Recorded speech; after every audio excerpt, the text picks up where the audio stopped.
por Antioquia. Suma la preocupación por lo político de sus padres y su interés por asuntos de salud público desde su pregrado. Fue investigadora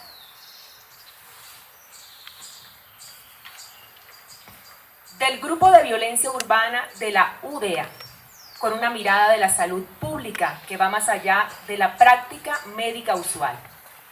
En el 2011, mientras hacía su posgrado, se convirtió en la presidenta de la Asociación Nacional de Internos y Residentes, ANIR, gremio desde el que defendió la reapertura del Hospital San Juan de Dios, una de las banderas en temas de salud del presidente Gustavo Petro como alcalde de Bogotá. Durante esa administración fue directora de Participación Social de la Secretaría de Salud de Bogotá y subsecretaria encargada de Gestión Territorial en Salud. Desde entonces es cercana a Petro, a quien ha apoyado políticamente por lo menos desde el año 2015. La doctora Corcho en la contratación y los pagos, y fue permanente crítica de las estrategias del gobierno Duque para enfrentar la crisis, incluyendo el plan de vacunación o el papel de las EPS en el manejo de la pandemia. Luego apoyó visiblemente el paro nacional de 2021 y la campaña presidencial de Petro. En junio de 2022, el presidente Gustavo Petro la incluyó en su equipo de empalme como coordinadora del sector salud. Y el 5 de julio anunció que la designará como su ministra del ramo. A inicios de 2022, Corcho publicó un artículo sobre las propuestas de salud de los candidatos a la presidencia en la revista Sur de la Corporación Latinoamericana Sur, que preside. En él defiende las propuestas de Petro sobre salud preventiva, eliminar las EPS y hacer una reforma a los flujos de dinero en el sistema. Doctora, bienvenida nuevamente, le cedo la palabra. Muchísimas gracias. Pues primero un saludo muy especial a la mesa, a María Alejandra, vicepresidenta de Poder, a Laude Fernández, gestor cultural que nos conocemos hace bastante tiempo, a Fabio Monroy, mi amigo periodista, con quienes también hemos estado. Es polémica. ¿Y por qué es polémica? No porque Carolina Corcho sea polémica o Gustavo Petro, eso es una visión. Es por la cantidad de recursos de los que estamos hablando y por la visión y modelo político que se está disputando. Es una correlación de fuerzas políticas, es una discusión política y de manejo de recursos. Hoy, en Colombia, a partir de la ley 100, 95 billones de pesos para entrar, porque esto va a terminar siendo más plata, son entregados a intermediarios particulares llamados EPS para que ejerzan casi que a discrecionalidad la contratación en clínicas y hospitales. Ese es el problema de fondo. Es lo que nosotros hemos denominado el manejo privado, opaco y discrecional de los recursos públicos de la salud. Esa figura no existe en ningún sistema de salud en el mundo. En los sistemas de salud del mundo existe un seguro privado, los aseguradores privados, que son empresas con inversiones de capital privado. Aquí no hay inversiones de capital privado. Aquí somos los colombianos los que pagamos impuestos, cotizamos los trabajadores y estas empresas por ley de la República de manera anticipada, cumplan o no, atiendan o no a los pacientes, garanticen o no el derecho, reciben 95 billones de pesos. ¿Qué sector empresarial y económico en el mundo recibe eso por ley de la República? Pues esto se constituyó, como lo dice Garay, en una de sus investigaciones, en un poder fáctico que capturó el Estado, con capacidad de control sobre los organismos de regulación del Estado. Las superintendencias de salud son puertas giratorias en distintos gobiernos de ellos. Quien los tiene que vigilar pues son puestos por las EPS. Hasta antes del gobierno del presidente Gustavo Petro, tú hablabas con un superintendente de salud y no se sabía muy bien si estabas hablando con el presidente de la EPS o con quien encabeza la inspección, vigilancia y control de la EPS. Era una captura del Estado.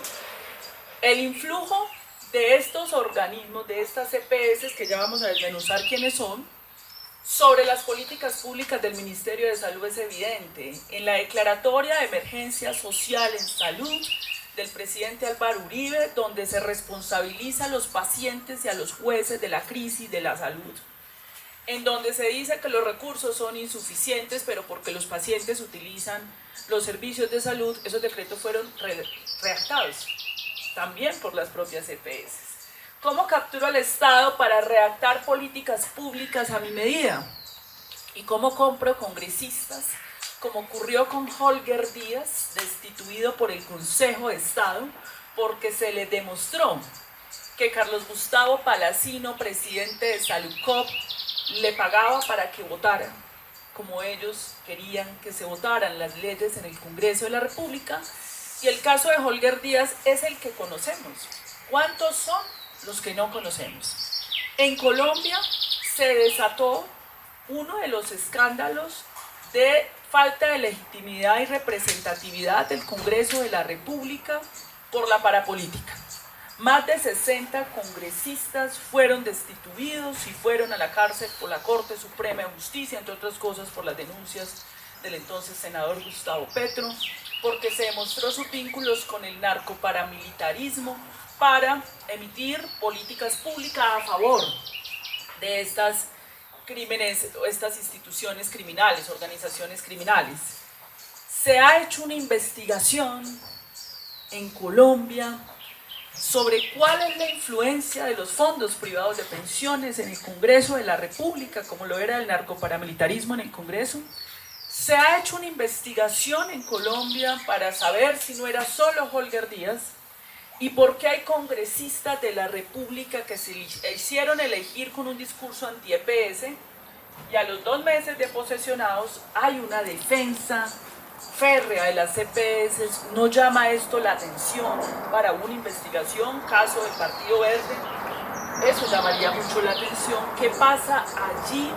O cuando no hay argumentos y se defiende una postura férrea, sin argumentos, ¿qué puede haber allí en términos de la captura del Estado y la corporación política que es el Congreso de la República para favorecer esos intereses?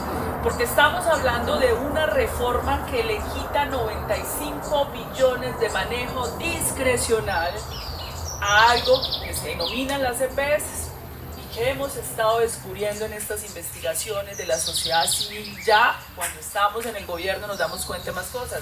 Las juntas directivas de estas EPS son la propia clase política del régimen de este país. Es el propio régimen de los partidos tradicionales. Es decir, los que se están oponiendo políticamente son los mismos que están allí en esas juntas directivas con sus familias, hermanos. ¿Ha declarado algún conflicto de interés público el doctor Germán Vargas Llera frente al debate de la salud? ¿Cuáles son los intereses de la doctora Ilian Francisca Toro en el debate de la salud? Acá hay muchas preguntas de investigación y de trabajo.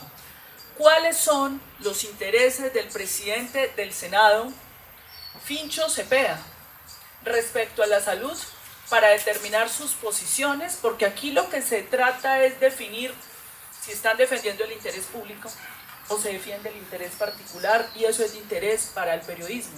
Hacer su trabajo serio, disciplinado, no solamente ante este gobierno, sino durante todo el tiempo.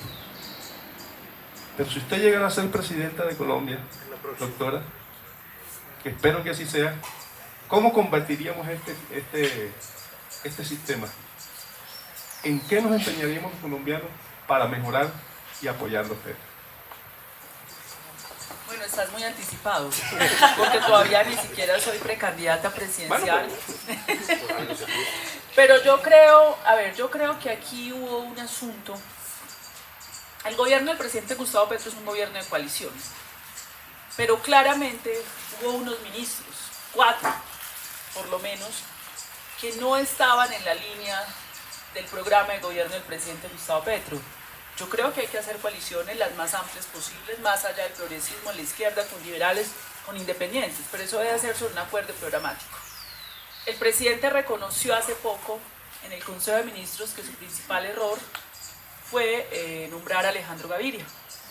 Yo evidentemente he sido respetuosa del fuero presidencial y he hablado hasta donde se ha conocido, porque las discusiones que se tenían allí estaban bajo la reserva legal del Consejo de Ministros y la confianza del primer mandatario, el jefe de Estado, pero hoy me atrevo ya, que él lo dijo, el error fue ese. El error es que si tú construyes una coalición pero no hay un acuerdo programático, tú pierdes un tiempo cuando tienes 4 ministros en la oposición. Tú tenías un grupo liderado por Alejandro Gaviria haciendo oposición al interior del gobierno. Primero, a mí eso no me parece ético. Si uno va a hacer oposición, uno no acepta un cargo dentro de un gobierno. Uno tiene que ser claro frente a eso. Y no era desconocido para el país lo que el presidente Gustavo Petro quería con la salud. Claramente fue un planteamiento que él hizo en su programa, en su discusión pública para ser candidato presidencial. Uno no acepta ir a ser un caballo de Troya dentro de un gobierno para obstruir desde adentro. Algunos medios de comunicación se han lanzado a decir de que usted es la próxima candidata a la presidencia de la República de Gustavo Petro. Que Gustavo Petro le ha hecho el guiño. Pero para eso usted tiene que observar el panorama, cómo está el panorama, la situación, el estado en que está el gobierno, la aceptación del gobierno en todas sus políticas, en lo que está haciendo. ¿Es usted la candidata de Gustavo Petro? Bueno, te cuento cómo se dio ese proceso. Yo empecé a hacer lo que siempre he hecho. Aquí Nubia contó lo que siempre hemos hecho, y es recorrer el país para hacer pedagogía sobre el proyecto político y programático que encabeza. O sea, ¿está trabajando la campaña? Ya te voy a contar. Empezamos a hacer ese recorrido por el país y la gente empezó a proponer. Empezó a hacer la propuesta de que yo lanzara una precandidatura presidencial en el marco del Pacto Histórico y el Frente Amplio. Ha habido, digamos, una buena aceptación en la base. Estamos haciendo consultas en todo el país.